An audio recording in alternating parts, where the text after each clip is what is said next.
waaye loi d'amnistie boobu moom moo permettre ba Ousmane Sonko Bassirou Diomaye Faye ñu génn prison waaye ñu génnaale tamit ak képp koo xam ne ci loolu nga duggee woon prison. Je rappelle aussi que l'amnistie ne concerne pas des personnes mais des faits. Donc les faits qui ont été amnistiés de 2021 à 2024 ñëpp ñi ngi rappelé wu ces événements de 2021. Donc loolu ba mu amee ñu bëri sama genre gi ak ñeneen mu suscité indignation parce que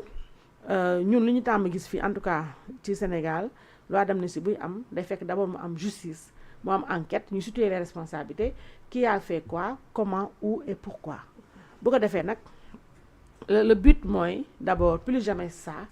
et aussi ne serait-ce que pour la mémoire des victimes parce que y a eu dafa am ay bakkan yu daanu bakkan yooyu daanu quand même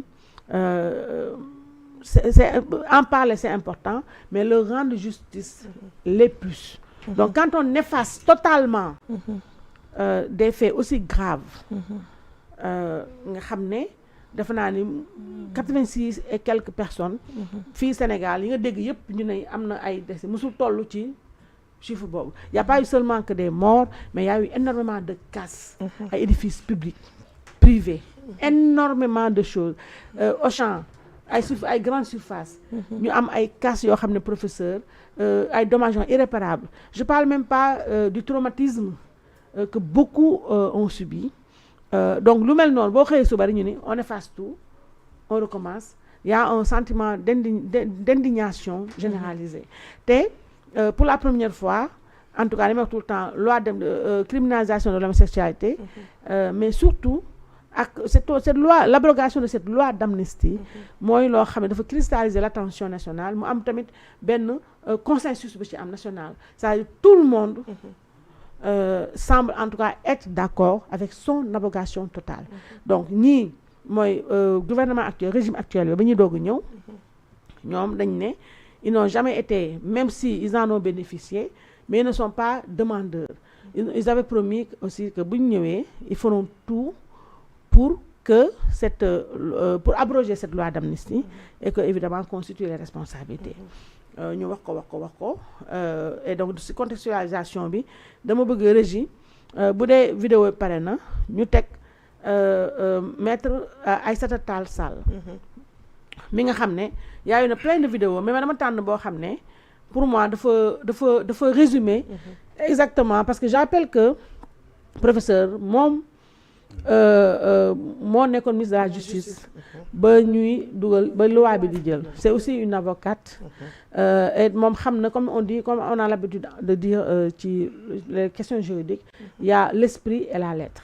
donc extrait bii ma tànn nag dafa am yu bëri yu muy wax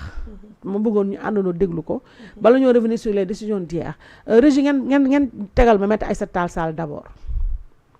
Monsieur le Président, parlons de la loi. Parlons de la loi et parlons des deux lois. De la loi du 13 mars 2024. Celle-là que nous avons voulu porter au nom du peuple ici par des députés comme vous qui l'ont votée pour ramener le calme et la cohésion nationale ici au Sénégal. Parlons de cette loi du 13 mars 2024 qui a dit si nous sommes des Sénégalais et si nous sommes des humains, comme Nelson Mandela avait dit alors à ces geôliers de l'Afrique du Sud, à ceux-là qui avaient prôné l'apartheid, pardonnons parce que nous voulons retrouver l'humanité en nous. Et parlons de cette fameuse loi. Parlons de cette fameuse proposition de loi. Cette loi qui fissure la société sénégalaise. Cette loi de règlement de compte. Alors, Monsieur le Président, je dis une chose, mes honorables collègues. À ceux qui veulent voter la loi, votez-la.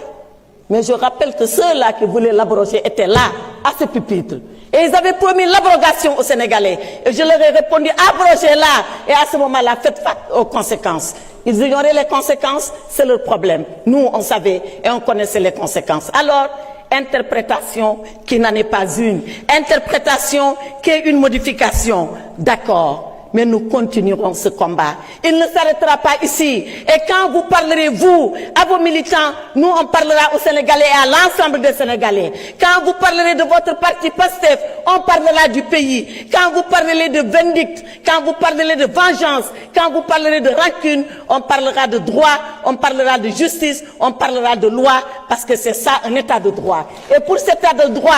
il faut le savoir, vous n'êtes pas plus courageux que nous, vous n'êtes pas plus patriote que nous, vous n'aimez pas le Sénégal mieux que nous. On est prêts, nous aussi,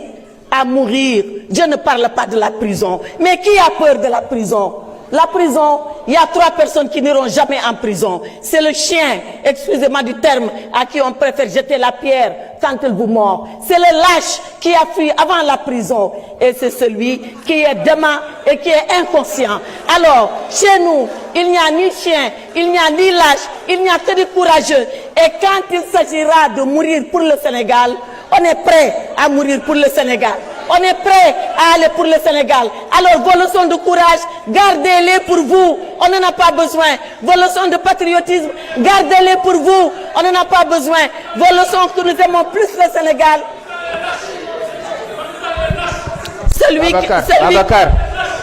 s'il vous plaît. Babacar Ndiaye, vous n'avez pas droit à la parole. Allez. La lâcheté, c'est quand on a le privilège de parler de quelqu'un qui n'est pas là. Bien, alors, donc, Bobo, Maître Aïssata Tall Sall gis nga revenir na vite fait si contexte bi nga xam ne ci la loi bi ñu ci le président Macky Sall jëlee woon loi bi ak aussi bii nii mooy vote bi ñu doon def vote lañu ko mën tudde plénière bi pour donc la loi d'interprétation à la portant loi d'amnistie sur la loi portant amnistie bi nga xam ne Amadou Ba député PASTEF moo ko donc dugaloon et je rappelle que loi boobu ñoom Amadou Ba rek subir na presque plus de 3 amendements avant mu koy dugal donc loi boobu déjà ba mu ñëwee cette loi d'interprétation ci la yeewee sa société civile bi ñëpp jóg nañu wax ñun ñi wax nañu réew mi ñëpp wax nañu ñoom ils ont essayé d'expliquer pour dire que dañuy bëgg a repréciser loo xam ne maanaam pour les crimes torture nangam yooyu ñu dugal ko ci yokk tey en tout cas am na péripéties yu bëri yoo xam ne moom la am et donc je voudrais maintenant ñu déglu initiateur cette loi d'interprétation là muy Amadou Ba tegal leen ma s'il vous plaît la régie l'élément sur Amadou Ba ou avec Amadou Ba. Vous savez, on peut saisir le Conseil constitutionnel pour demande d'avis. Le Conseil constitutionnel l'a dit et répété, même dans la loi ESAN. Il n'est pas compétent pour apprécier la conventionnalité. C'est-à-dire qu'il ne peut pas apprécier la conformité d'une loi à un traité international, à une convention internationale comme le cas de la torture. Si vous déférez cette loi, vous demandez au Conseil constitutionnel, est-ce que la loi d'amnistie est conforme à la Convention contre la torture, qui est une norme de droit international? Il vous dira, je suis incompétent. La loi organique sur le Conseil constitutionnel me donne seulement la compétence pour apprécier la conformité d'une loi à la Constitution, mais pas la conformité d'une loi à un engagement international. C'est par méconnaissance que vous dites, il faut demander l'avis du Conseil constitutionnel. Bien, alors fii moo ñu permettre extrait bi ma tànn noonu moo ñu permettre ñu mën a dugg nag de plein pied si l'objet kii régi teg leen titre bi ci sunu solo su waxtaan muy nekk ne gis nga ko fii dafa wax ne Conseil constitutionnel ndax dafa am ci débat yi ci plénière bi mais même pas tout à l'heure ñu bëri ñu leen waxoon ne ay juristes députés yi ak yooyu ne leen au moins bala ngeen a dugal cette loi boo xam ne ñu bëri ñu jàpp ne déjà ce n'est pas passé aux yeux de l'opinion ndax ñëpp dañu jàpp ne c'est une loi professeur boo xam ne qui protège les casseurs donc les politiques et quand on parle de politique on parle en tout cas on sous-entend le parti PASTEF qui est parti au pouvoir. Je rappelle aussi que avant cette affaire-là sur la loi d'interprétation, il y a eu déjà, en tout cas, génn nañu xaalis boo xam ne pour indemniser X et Y faisant partie de léegi nag ñu bëri ñu waxoon ne li gën a wóor pour éviter une déculottée wala dara ak tamit loo xam ne nii mën na fragiliser les FDS parce que ñoom ni ñu waxee ne lépp lu nekkul fait bu nekkul bu amul motivation politique bokkuloo ci loi d'amnistie bi et alors immédiatement tout le monde tous les regards se sont tournés sur les forces de l'ordre ak armée de manière générale te loolu nañu jàpp ne dafay diviser réew day nangam loolu fii nag Amadou Ba li ma doon tontu mooy dafa bëri woon ñu ko wax ne ko li gën a wóor mooy ngeen saisir pour avis le conseil constitutionnel pour mu wax leen la faisabilité ou pas de cette loi donc dite d'interprétation Amadou Ba loolu la doon tontu nii di wax ne de toute manière conseil constitutionnel bu ñu ko joxee tamit dafay wax ne qu'il est incompétent nangam dégg ngeen ni mu wax noonu alors cette loi donc finalement a été votée. Je rappelle que le PASTEF a la majorité absolue à l'Assemblée nationale. Cette loi est passée comme lettre à la poste. Bassirou Diomaye Faye ba muy jàkkaarloowee ak presse bi le 4 avril jour de la fête nationale de l'indépendance il a aussi clamé par la même occasion que cette loi là mi ngi xaar rek mu jaar fi mu war a jaar bu ñu da koy promulguer mais démb coup de théâtre régime bu kii communiqué pa ngeen teg ko conseil constitutionnel moo génn daal di déclarer d'abord non seulement enfin soo ma wax ne compétent ou pas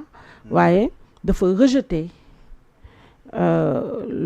donc cette loi dite d'interprétation daal di ko motiver ci considérant yu bari ñu bari na ñuy taxaw ci article 1er bi ndax dafa wax ne cet article 1er là dafa anticonstitutionnel dans la mesure où torture barbarie yooyu yëpp ak imprescriptible mënuma wax tur bi ndax dama dër charte fondamentaux yi ak convention internationale yi nga xam ne Sénégal dafa ko signé kenn mënut a imaginer ci àddina ne dinañu passer sous silence de pareils actes et donc pour moom dafa gis ne cette loi là de manière générale viole la constitution léegi mu am nag yeneen ci biir ay considérant yoo xam ne def na ko on va y revenir quand on parle de vous et à côté de ça après mu génne y a eu beaucoup de réactions de part et d'autre waa opposition bi et je rappelle que ñi dugal ñi def recours bi mooy le groupe parlementaire Takku Wallu bi nga xam ne Diégui Diop bokk ci APR responsable de l'APR foofu la bokk moo tax moom laa njëkk a jox parole pour mu revenir ci implication politique yi d'abord implication judiciaire yi alors donc ba kii bi génnee démb politiciens yi ñoom ñëpp dañ jàpp ne ñii ils ont créé victoire ñii voilà donc voilà les deux communiqués en question bu nekk bi nekk à gauche mooy l'avis du Conseil constitutionnel et donc à droite Ousmane Sonko le Premier ministre et donc chef de parti moo génn daal di donc wax ne xasaale opposition il a fait un peu de politique xasaale opposition bi mais pour wax ne en tout cas ñoom ñoo am victoire am na nag lu mu si yokk loo xam ne loolu foog mu nga revenir si mooy il a dans la foulée il a adjoint à ce communiqué benn décision de justice boo xam ne dafa ko jox non-lieu décision de justice bu daté du 27 janvier 2025 boo xam ne juge Abdou Aziz Diallo du premier cabinet d'instruction donc juge d'instruction boobu moo ko délivré donc ce non-lieu là pour cause d'amnistie délivré ko moom Ousmane Sonko ak Bassirou Diomaye Faye donc je vais y revenir pour maintenant me tourner vers Diégui Diégui donc voilà vite fait ramasser la situation donc li ma la bëgg a laaj mooy d'abord sa sentiment ak coow li am démb bruit bi ak yooyu yéen ngeen crier victoire ñeenee nañu vous avez été débouté mais dama bëggoon nga revenir ci sa sentiment